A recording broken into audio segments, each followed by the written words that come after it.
سبحان الله العظيم. بسم الله الرحمن الرحيم.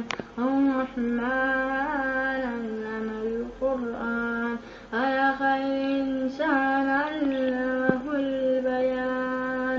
الشمس والقمر بحسبان والنجم والشجر والسدان والسماء رفعها ووضع الميزان ألا تطغوا في الميزان وأقيموا الوزن بالقسط ولا تخسروا الميزان.